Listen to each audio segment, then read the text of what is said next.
Acabe com a exaltação e a agitação. Muitas pessoas tornam a vida difícil para si mesmas sem necessidade, desperdiçando forças e energias ao exaltar-se ou agitar-se por uma coisa ou outra. Se você é uma dessas pessoas, lembre-se do papel que representa quando está exaltado ou agitado. A palavra exaltação significa superexcitação dos sentidos, excitação nas funções orgânicas ou nos sentidos e estado de pessoa irritada. A palavra agitação, por sua vez, significa perturbação e é bem descritiva. Faz-nos lembrar uma criança doente à noite, choramingando, petulante e interminentemente. Encerra uma qualidade irritante, aborrecida e penetrante. É um termo infantil, porém descreve a reação emotiva de muitos adultos. A Bíblia aconselha-nos a não nos exaltarmos. Salmo 37, 1. É um bom conselho para as pessoas de nosso tempo. Precisamos acabar com a exaltação e a agitação e tornar-nos serenos, se quisermos ter forças para viver bem. E que devemos fazer para conseguirmos esse objetivo? O primeiro passo é reduzir o ritmo de nossa vida. Não percebemos o quanto ele se tem tornado acelerado. Muitas pessoas se destroem fisicamente com o ritmo que imprimem à sua vida, mas, o que é ainda mais trágico, aniquilam também o espírito e a alma. É possível a uma pessoa viver fisicamente uma existência tranquila e ainda manter um ritmo elevado emotivamente. Até mesmo um inválido pode, sob esse ponto de vista, cultivar esse ritmo em sua vida. O caráter de nossos pensamentos é que determina ou não a exaltação e a agitação.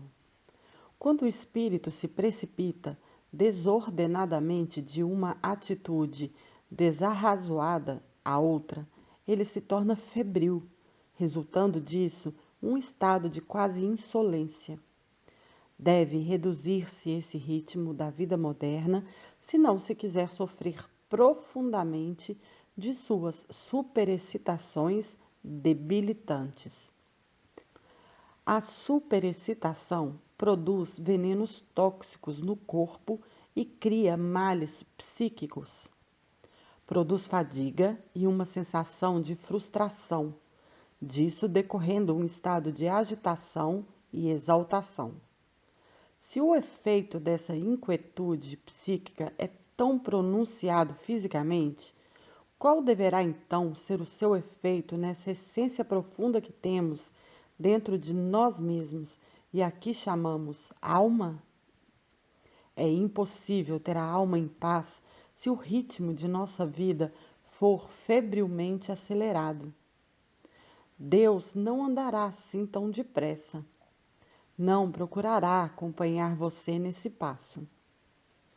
Dir-lhe-á o seguinte: se achas que tens de andar depressa, ande, se bem que isso seja tolice. Quando estiveres exausto, oferecer-te-ei a cura, mas poderei tornar-te a vida maravilhosa se diminuíres agora o passo e viveres moderadamente e se confiares em mim. Deus se movimenta imperturbável e vagarosamente. Seus movimentos são perfeitos. A única maneira sensata de se viver é observando o ritmo de Deus. Ele faz todas as coisas bem feitas e as faz sem pressa. Não há nele agitação nem exaltação. É sereno e, portanto, eficiente. essa doce paz nos é oferecida. Deixo a paz contigo, dou-te a minha paz. João 14, 27. Em certo sentido, a geração atual não deixa de ser patética, especialmente nas grandes cidades, em razão dos efeitos da tensão nervosa, excitações e ruídos. Mas esse mal se estende também pelo interior do país, pois as ondas sonoras transmitem a tensão. Conversando com uma senhora idosa a respeito dessa questão, ouvi dela a seguinte observação: a vida é sempre a mesma coisa. Essas palavras diziam tudo. Diziam da pressão, responsabilidade e tensão da vida cotidiana. As persistentes exigências da vida como que pesam sobre nós.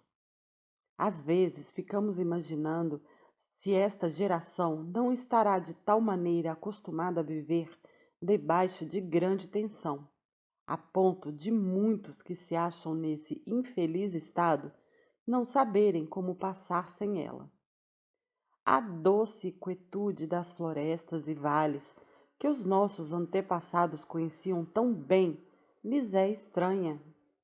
O ritmo de suas vidas é tal que, em muitos casos, eles se sentem incapazes de usufruir das fontes de paz e doçura que o mundo físico lhes oferece. Certa tarde de verão, minha senhora e eu fomos dar um passeio numa floresta. Estávamos hospedados na bela casa de montanha do lago Mohonk, a qual se ergue num dos mais interessantes parques naturais dos Estados Unidos. O parque tem 7.500 acres de terras virgens e montanhosas, no centro das quais existe um lago. É como se fosse uma joia num escrínio de veludo. A palavra Mohonk significa lago no céu. Numa era distante, alguma convulsão gigantesca da terra devia ter formado aqueles penhascos. Ao sair-se das florestas densas, chega-se a um promontório. Descortinam-se grandes vales entre montanhas rochosas e antigas como o Sol. As florestas, as montanhas e os vales constituem um aprazível retiro para quem quer fugir às agitações do mundo. Naquela tarde, quando passeávamos, tivemos algumas horas de chuva e horas de sol. Ficamos molhados dos pés à cabeça. Já começávamos a preocupar-nos um pouco com a roupa, que estava em míseras condições. Foi então que concordamos que não faria mal algum a uma criatura humana molhar-se com a água límpida da chuva, senti-la fresca no rosto. Afinal, sempre se poderia sentar-nos ao sol e este se encarregaria de secar-nos. E assim continuamos a passear sobre as árvores, conversando de quando em quando. Estávamos também atentos àquela doce quietude das matas. Num sentido absoluto, as matas jamais ficam em repouso. Há sempre uma tremenda atividade em processo, mas a natureza não faz ruídos estridentes, não obstante a extensão de suas operações. Os sons da natureza são tranquilos e harmoniosos. Naquela bela tarde, a natureza estendeu sua mão benfazeja para nós. A tensão que, momentos antes, caíra sobre nós, como que desaparecera. Justamente quando estávamos presas de doce encantamento, chegaram até nós os sons de uma música ao longe. Era uma música de cordas, nervosa, do estilo de jazz. Passado algum tempo, surgiram duas moças, acompanhadas de um rapaz, o qual carregava um rádio portátil. Eram jovens da cidade que tinham saído para dar um passeio na floresta e, o que era sobremodo trágico, tinham trazido consigo aquele ruído estridente da civilização.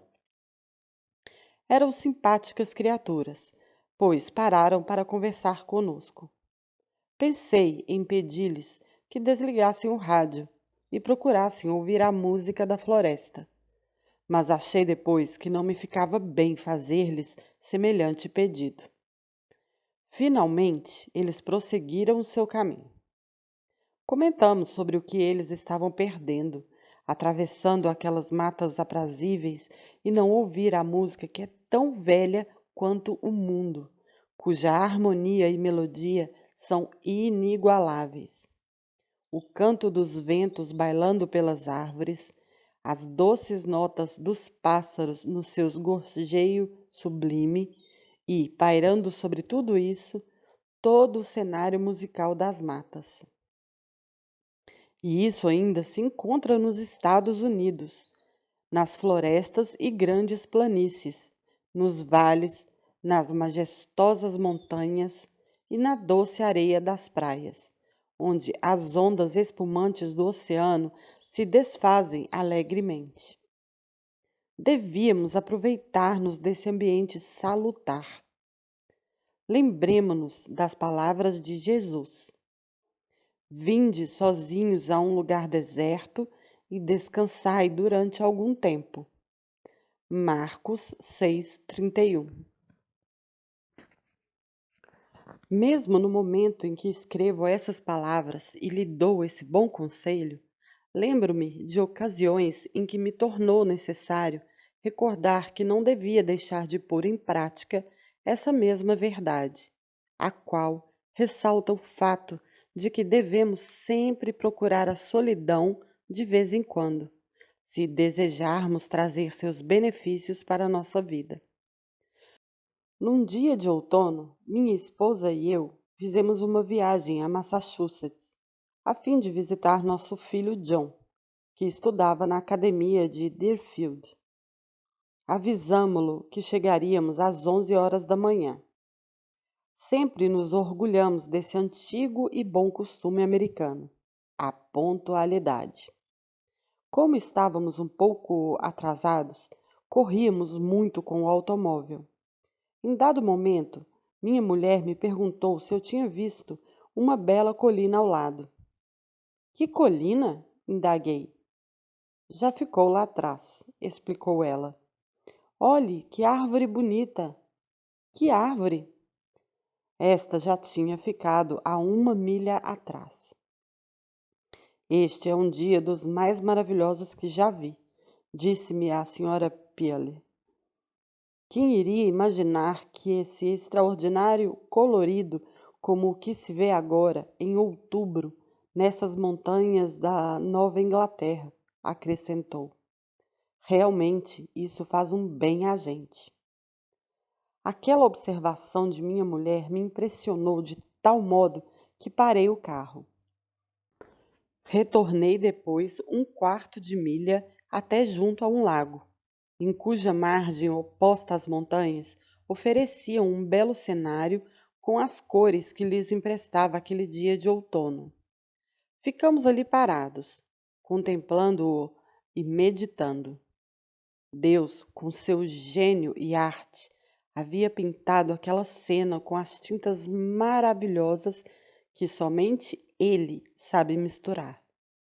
Naquelas águas tranquilas do lago refletia-se a visão de sua glória, pois as encostas da montanha formavam um quadro inesquecível naquele límpido espelho. Ficamos ali sentados durante algum tempo, sem dizer palavra. Finalmente, minha mulher rompeu o silêncio com uma frase muito apropriada. Ele me conduz às margens das águas tranquilas. Salmo 23, 2. Chegamos a Deerfield às 11 horas. Não sentimos cansaço. De fato, nossas forças como que se tinham restaurado. Para auxiliar a reduzir essa tensão que parece dominar nosso povo em toda parte, você poderá começar a reduzir o ritmo de suas atividades. Basta acalmar-se, serenar-se. Não se exalte, não fique agitado.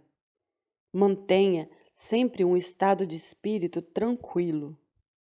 Observe a paz de Deus que ultrapassa toda a compreensão. Filipenses 4:7. Verá depois aumentar em você uma sensação de força serena. Um amigo meu, que foi obrigado a observar certo repouso, escreveu-me: Aprendi muitas coisas durante esse retiro forçado. Agora é que sei o quanto nós apercebemos de Sua presença quando nos entregamos a uma vida de doce tranquilidade. Bem o diz Lao Tse: basta deixar a água enlameada parar para que ela se torne límpida, pois a lama irá pousar no fundo. Um médico deu um conselho, um tanto extravagante, a um paciente, um desses negociantes de tipo agressivo e empreendedor. Ele tinha contado ao médico as grandes atividades que era obrigado a exercer. Costumo levar todas as noites para minha casa uma pasta cheia de papéis para os quais é preciso dar uma solução imediata, declarou ele com inflexão nervosa na voz. Por que levar trabalhos para casa à noite? Indagou tranquilamente o médico. Porque é preciso que eu mesmo os faça. Não poderia alguém fazer esses trabalhos ou mesmo auxiliá-lo nisso? Não, respondeu o negociante. Acrescentou: sou o único que pode fazê-los. É coisa que tem de ser feita direito e somente eu é que a poderia fazer. Tem que ser feita depressa. Tudo depende de mim. Se eu lhe der uma receita, você a observará rigorosamente? Inquiriu o médico. Acredite se quiser, foi esta a receita. O paciente deveria tirar 2 horas de folga em seus dias de trabalho e dar um longo passeio. Tiraria também meio dia de folga por semana e passaria esse período num cemitério. Por que eu teria que passar meio dia no cemitério? Perguntou surpreso o paciente. Porque desejo que o senhor contemple todos os túmulos dos homens que ali estão permanentemente, explicou o médico. Quero que medite no fato de que muitos deles ali jazem porque tinham o mesmo modo de pensar. Queriam carregar o mundo nas costas. Medite neste fato solene. Quando o Senhor ali ficar para todo sempre, o mundo nem por isso deixará de continuar a sua marcha. Por mais importante que o Senhor seja, outras pessoas irão poder desempenhar o trabalho que agora está desempenhando. Sugiro que se sente junto a um daqueles túmulos e repita esta frase: Um milênio que vós presenciais é apenas um dia que se esvai e como uma vigília à noite. Salmo 90, 4. O paciente compreendeu aquela sugestão. Reduziu o ritmo de suas atividades. Aprendeu a delegar autoridade a outras pessoas. Não mais exagerou o sentido exato de sua própria importância. Acabou com sua agitação e exaltação.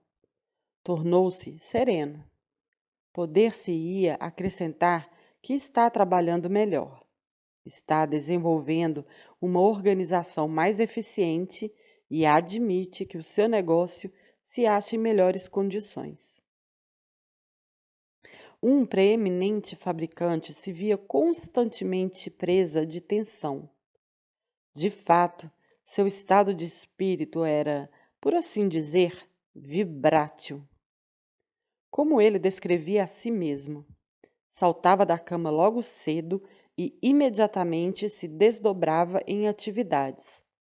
Era tal a sua pressa que, na sua primeira refeição, tomava ovos quentes, porque estes desciam mais rápido para o estômago. Toda essa correria louca o deixava exausto ao meio-dia. Ia se deitar todas as noites completamente esgotado. Acontece que a casa dele ficava situada em meio a um conglomerado de árvores. Um dia, aos primeiros albores da manhã, impossibilitado de dormir, levantou-se e foi postar-se junto a uma janela. Prendeu-lhe a atenção um passarinho que começava a despertar de seu sono. Observou que o pássaro dorme com a cabeça enfiada debaixo da asa, com as pernas encolhidas e, ao despertar, levanta o bico, olha preguiçosamente em torno de si, estica bem uma perna e distende depois uma asa sobre ela, qual um verdadeiro leque. Recolhe depois a perna e a asa e repete o mesmo processo com a outra perna e a outra asa, quando então enfia a cabeça novamente entre as penas para tirar uma sonequinha. Levanta depois a cabeça e, desta vez, olha alegre para os lados. Inclina em seguida para trás, dá mais 2 puxões às asas e às pernas e lança depois seu melodioso canto de louvor para o dia. Desce depois de seu abrigo, bebe um pouco de água fria e começa então a procurar alimento para si. O meu vibrátil amigo disse então com seus botões: se é essa a maneira que os pássaros se levantam, assim tão preguiçosamente, por que não haveria de ser um bom método para eu começar também o dia desse modo? Acabou agindo daquela mesma maneira. Chegava até a cantar. Notou que o canto exercia realmente um efeito benéfico no seu organismo. Não sei cantar, mas é coisa que agora pratico sentado muito tranquilamente numa cadeira, observou o fabricante sorrindo. Na maioria das vezes, canto hinos e algumas canções alegres. Imagine-me cantando, mas é o que realmente faço. Minha mulher pensou que eu tinha perdido o juízo. A única vantagem que levo sobre os pássaros é que faço minhas orações também. Depois, à maneira dele, trato logo de comer uma boa refeição, bacon e ovos. E não tenho pressa para comer. Depois disso, sinto uma boa disposição para ir trabalhar. Seguramente, começo o dia sem tensão alguma, o que me auxilia a exercer atividades muito tranquilamente, sem agitações. Contou-me um antigo membro de uma universidade que se sagrara campeã nas regatas, que o seu instrutor era muito hábil e costumava recomendar aos tripulantes do barco que remassem lentamente se quisessem ganhar uma corrida. Dizia que as remadas rápidas tendiam a quebrar o ritmo, o qual muito dificilmente se poderia recuperar. Entre mentes, outros barcos, com isso, passariam à frente da tripulação assim desorganizada. É realmente um bom conselho este que ele lhes dava. Para se ir depressa, basta remar devagar. A fim de remar ou trabalhar devagar e manter o ritmo constante que conduz à vitória, a vítima da pressa faria melhor se absorvesse no espírito essa paz coordenadora que vem de Deus. poder-se-ia acrescentar. Devia absorvê-la também nos nervos e nos músculos. Já considerou alguma vez a importância de ter a paz de Deus em seus músculos e em suas juntas? Estas talvez não lhe doerão tanto se você tiver nelas a paz do Todo-Poderoso. Seus músculos atuarão melhor se a paz de Deus, que os criou, lhes governar a ação.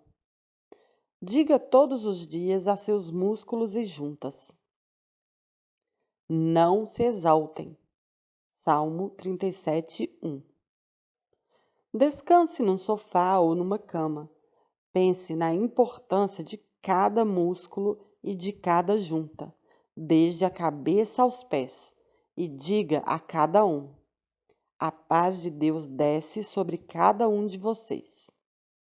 Tenha sempre a impressão de que essa paz lhe domina todo o corpo.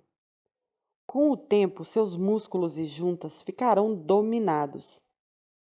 Acalme-se, pois aquilo que você desejar estará ao seu alcance se trabalhar para consegui-lo, sem recorrer à pressa e a esforços excessivos. Se, atuando sob a orientação de Deus e de acordo com seu ritmo suave e calmo, não conseguir o que deseja, é porque não lhe estava fadado a atingir esse objetivo. Tinha que acontecer. Por isso, trate de desenvolver o ritmo normal, natural e como Deus ordenou. Pratique e preserve uma tranquilidade mental. Aprenda a arte de prescindir das excitações nervosas. Para fazê-lo, basta deter-se alguns momentos e afirmar com fé: desisto agora de qualquer excitação nervosa e ela está desaparecendo completamente. Sinto-me perfeitamente tranquilo. Não se agite nem se exalte. Cultive sempre a tranquilidade. Para atingir esse eficiente estado na vida, recomendo que cultive sempre pensamentos bons e serenos. Todos os dias executamos uma série de atos para cuidar de nosso corpo. Banhamo-nos, escovamos os dentes e fazemos ginástica. Devemos também dispensar certo tempo e esforços para manter o espírito sadio. Um processo para atendermos a isso é nos sentarmos tranquilamente em algum lugar e pensarmos em coisas agradáveis. Por exemplo, pensarmos numa grande montanha que vimos, num vale coberto pela névoa, num ribeirão prateado pela luz solar ou num doce luar sobre as águas do mar. Cesse completamente por uns 10 ou 15 minutos, qualquer atividade que esteja exercendo e mantenha-se sereno. Faça isso, pelo menos uma vez em cada 24 horas, preferivelmente na hora mais atarefada do dia. Há ocasiões em que é essencial reprimir resolutamente os nossos movimentos. É preciso ressaltar que a melhor maneira de fazê-lo é cessar completamente toda e qualquer atividade. Fui uma ocasião a certa cidade fazer uma conferência que me tinham solicitado. Uma comissão me recebeu à chegada. Levaram-me logo a uma livraria, onde tive que dar autógrafos, e depois a outro estabelecimento, onde se repetiu a mesma cena. Dali me levaram, quase às pressas, para um almoço. Findo este, conduziram-me para uma reunião. Mal acabou a reunião, levaram-me para o hotel, onde troquei de roupa. Tive que sair correndo para uma recepção, onde fui apresentado a um sem número de pessoas, e bebi 3 copos de ponche de frutas. Levaram-me depois para o hotel e me disseram que eu tinha 20 minutos para vestir-me para o jantar. Quando estava me vestindo, o telefone tocou. Fui atender. Alguém pedia que me apressasse, pois era preciso que fôssemos depressa para o tal jantar. Daqui a pouquinho estarei aí embaixo, respondi, presa de agitação. Tratei de sair às pressas e sentia tal excitação que mal podia enfiar a chave na fechadura da porta. Passei uma rápida vista de olhos na roupa para ver se estava tudo em ordem e corri para o elevador. De repente, parei. Estava sem fôlego. Perguntei então a mim mesmo: por que tudo isso? Que significa toda essa pressa? Que coisa ridícula! Tratei de ser independente e disse com os meus botões: pouco me interessa esse jantar. Pouco se me dá se faço ou não essa conferência. Não sou obrigado a ir ao jantar e tampouco a fazer a conferência. E assim, deliberada e vagarosamente, voltei para o meu quarto. Não tive pressa em abrir a porta. Telefonei para o homem que me esperava embaixo e lhe disse que, se quisesse ir jantar, que fosse. Poderia reservar um lugar para mim se o desejasse, pois ia demorar-me mais um pouco. Não queria mais saber daquelas correrias. Tirei o paletó, sentei-me, tirei os sapatos e estendi os pés para cima da mesa e fiquei assim muito comodamente sentado. Abri depois a Bíblia e muito lentamente li a passagem do Salmo 121. Erguerei os olhos para as colinas, donde vem o auxílio para mim. Fechei o livro e disse para mim mesmo: vamos, é preciso viver com mais calma. Afirmei depois: Deus está aqui e sua paz desce sobre mim. Ainda raciocinei: não tenho necessidade de comer coisa alguma. De qualquer modo, já tenho comido muito. Além disso, é bem provável que o jantar não seja bom e, se eu ficar sossegado agora, poderei fazer um discurso melhor às 8 horas. Fiquei assim, tranquilamente sentado e orando durante uns 15 minutos. Jamais me esquecerei da sensação de paz e de domínio pessoal que tive quando deixei o quarto. Tive a gloriosa sensação de ter sobrepujado alguma coisa, de ter me dominado emotivamente. Quando cheguei ao jantar, os convivas tinham acabado de terminar o primeiro prato. Tudo o que perdi foi a sopa que, na opinião geral, não foi uma perda muito grande. Esse incidente foi uma experiência extraordinária da benéfica presença de Deus. Tive-a parando simplesmente, lendo tranquilamente a Bíblia, orando sinceramente e fazendo passar pelo meu espírito alguns pensamentos serenos durante certo momento. Os médicos geralmente acham que se poderia evitar ou vencer muitos males físicos se professasse a fisiologia e metodologia de não se ceder a qualquer agitação ou exaltação. Um ilustre cidadão de Nova York contou-me que seu médico lhe sugeria que viesse à nossa clínica, na igreja, porque, disse-lhe, precisava desenvolver uma calma filosófica em seu modo de vida. Os recursos de suas forças estão esgotados. Meu médico falou que estou excedendo-me completamente. Disse que estou sob forte tensão nervosa, muito agitado.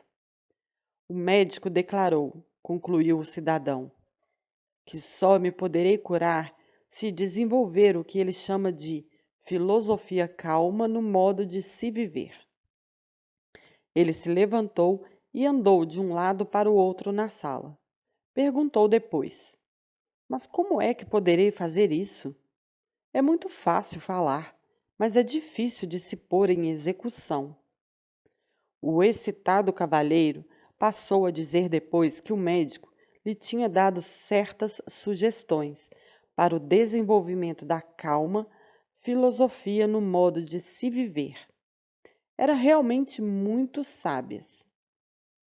Mas, explicou ele, sugeriu-me que procurasse os senhores aqui na igreja, pois acha que, se eu aprender a observar a fé religiosa numa maneira prática, conseguirei a paz para o meu espírito e a diminuição de minha pressão sanguínea.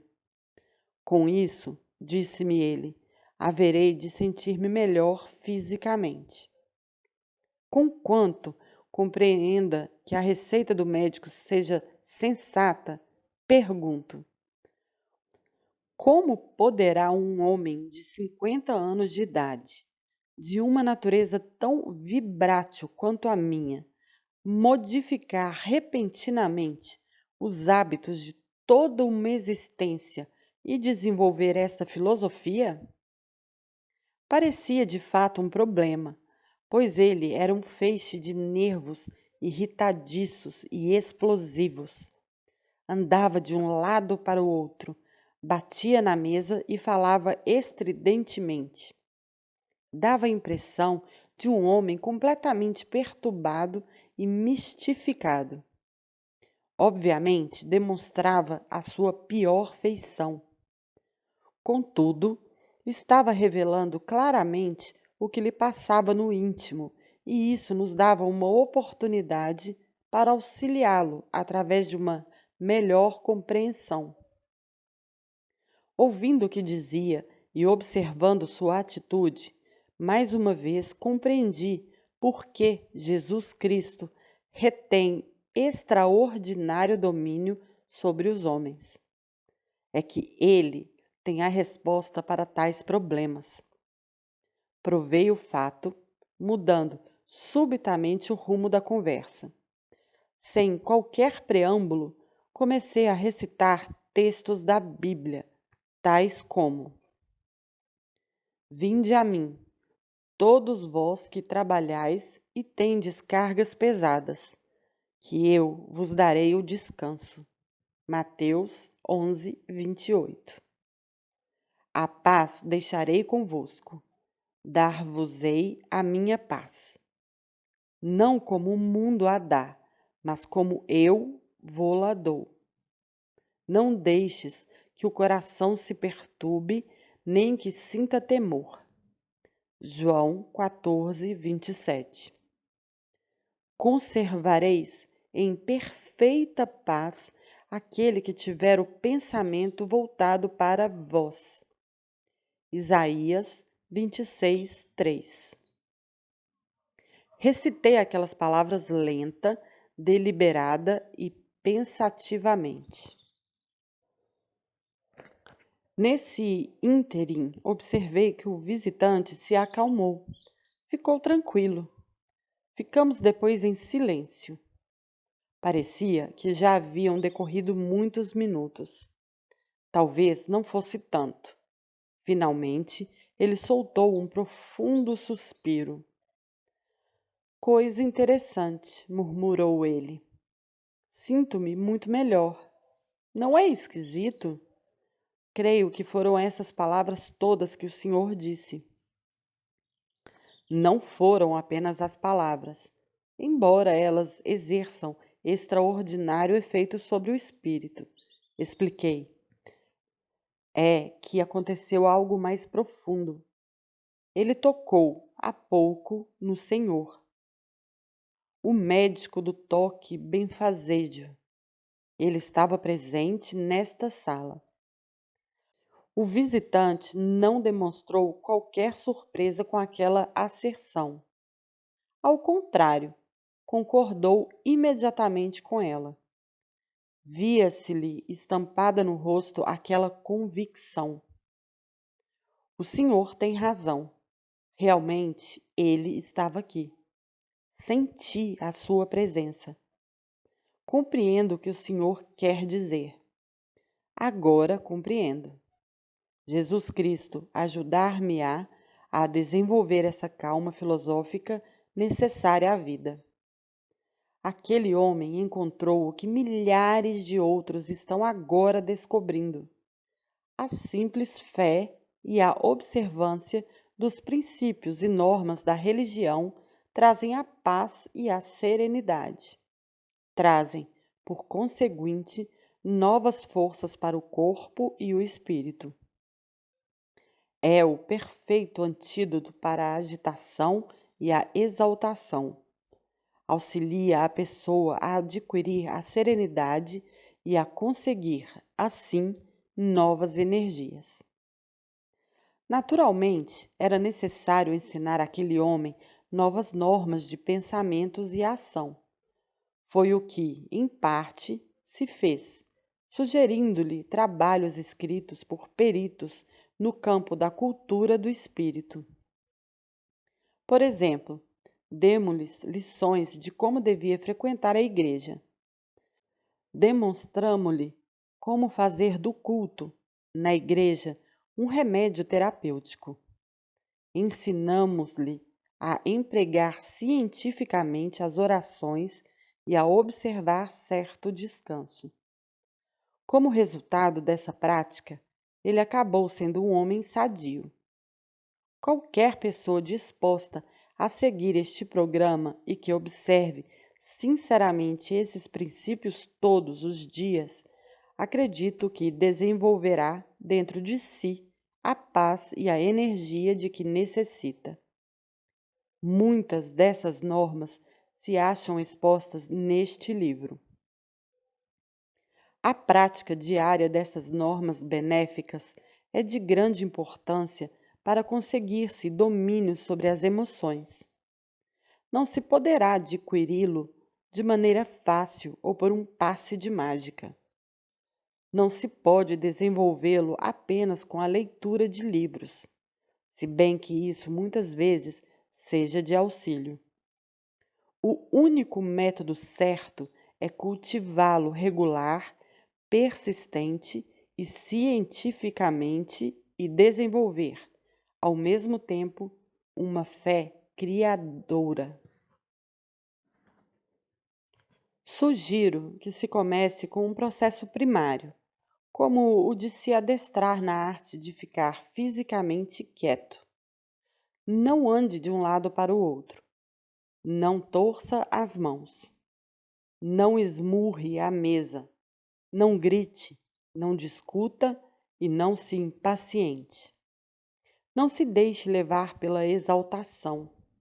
Nela, os movimentos físicos se tornam acentuados. Comece, pois, pelo processo mais simples. Cesse os movimentos físicos. Mantenha-se tranquilo, sente-se, repouse. É claro que se deve dominar a voz.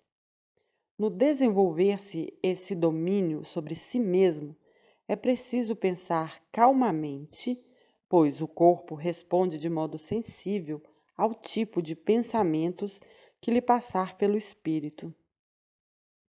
É também verdade que se pode manter sereno o espírito, fazendo com que o corpo permaneça tranquilo. Quer isso dizer que a atitude física pode provocar as atitudes mentais desejadas. Num discurso, relatei um incidente que ocorreu na reunião de uma comissão a que estive presente.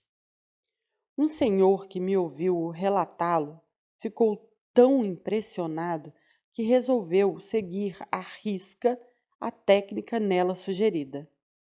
Informou-me que a técnica em questão é muito eficiente para se debelar toda e qualquer exaltação. Achava-me na referida reunião, onde se verificou uma discussão, a qual finalmente se tornou muito acesa. Os ânimos já se estavam exaltando e alguns dos presentes pareciam já não mais poder conter-se. Houve trocas de palavras muito ríspidas. Subitamente, um dos homens se levantou, tirou o paletó, abriu o colarinho e deitou-se num sofá. Aquilo surpreendeu a todos. Alguém perguntou se ele estava sentindo-se mal. Não, respondeu ele. Sinto-me perfeitamente bem. Tinha começado a ficar nervoso e sempre aprendi que é difícil ficar nervoso se deitar. Nós todos rimos e desfez-se a tensão reinante. O nosso extravagante amigo explicou então que tinha experimentado um pequeno ardil consigo mesmo. Era, por natureza, fácil de exaltar-se. Quando se via nessa situação, sentia que cerrava os punhos e a voz se lhe alterava. Estendia então os dedos e esforçava-se por não os fechar. À proporção que ia aumentando a sua tensão ou raiva, ia diminuindo o tom de sua voz. Falava então em tom exageradamente baixo. Não se pode prosseguir com uma discussão falando baixinho, disse com uma pequena risada. Esse princípio pode ser eficiente para dominar as excitações, exaltações e tensão, como, aliás, muitos descobriram pondo-o em prática. Um passo inicial, portanto, para conseguir a calma é disciplinar as reações físicas. Você ficará surpreso ao ver o quanto isso poderá diminuir o calor de suas emoções. Afastando esse calor, desaparece a exaltação. Ficará admirado com as energias que poupará. Sentir-se-á muito menos cansado. É, além disso, um bom processo cultivar a fleuma ou mesmo a indiferença. Procure ser, até certo ponto, lento em seus movimentos. As pessoas assim constituídas ficam menos sujeitas a exaltações. As criaturas altamente organizadas fariam muito bem se cultivassem essas reações, pelo menos até certo grau. É natural que não se deseje perder certas reações nítidas e sensíveis, características das criaturas bem organizadas. Contudo, a adoção de uma atitude fleumática tende a estabelecer nas pessoas suscetíveis à exaltação um equilíbrio verdadeiramente compensador. Segue-se uma técnica que consiste em 6 pontos que pessoalmente achei de grande auxílio para reduzir essa tendência para a exaltação e a agitação. Recomendei seu uso a inúmeras pessoas que a estão praticando e que a consideram de grande valor. 1. Sente-se numa cadeira e descanse. Fique completamente à vontade. Conceba estarem em repouso todas as partes de seu corpo, desde os pés até a cabeça. Afirme este repouso dizendo que os dedos dos pés, das mãos, os músculos, etc., se acham completamente calmos. 2. Pense em seu espírito como sendo a superfície de um lago numa tempestade, agitada pelas ondas e em tumulto, e que depois se torna tranquila, sem uma ruga sequer. 3. Passe 2 ou 3 minutos pensando nas mais belas e mais tranquilas paisagens que tenha contemplado, como, por exemplo, uma montanha ao pôr do sol ou um vale com a doce quietude das primeiras horas da manhã, ou uma floresta ao meio-dia ou o luar refletindo-se em águas levemente ondulantes. Reviva na memória essas cenas. 4. Repita lenta e serenamente uma série de palavras que exprimam quietude e paz, como por exemplo: A. Tranquilidade. Diga deliberadamente e de maneira tranquila. B. Serenidade. C. Quietude. Pense em outras palavras semelhantes e repita-as. 5. Faça mentalmente uma lista das vezes em que, em sua vida, você sentiu a doce vigilância de Deus e lembre-se de como Ele fez com que tudo saísse certo, quando você se achava atribulado e ansioso. Recite depois, em voz alta, este versículo de um antigo hino. Até então a vossa força me tem guiado e certamente continuará a guiar-me. 6. Repita as seguintes palavras, as quais têm o extraordinário poder de trazer ao espírito uma doce tranquilidade. Conservareis em perfeita paz aquele que tiver o pensamento voltado para vós. Isaías 26, 3. Repita-as várias vezes ao dia, sempre que tenha um momento disponível. Repita-as em voz alta, se possível, de modo que, ao fim do dia, as tenha repetido muitas vezes. Conceba-as como sendo substâncias ativas e vitais a penetrarem-lhe o espírito e nele espalhando-se como um bálsamo salvador.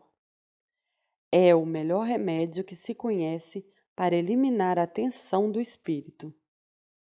À medida que essa técnica for sendo praticada, a tendência para a agitação e a exaltação irá modificando-se gradativamente. Em proporção direta ao seu progresso, a força que até então vinha sendo destruída por aquele hábito infeliz far-se-á sentir na sua capacidade cada vez maior para enfrentar as responsabilidades da vida.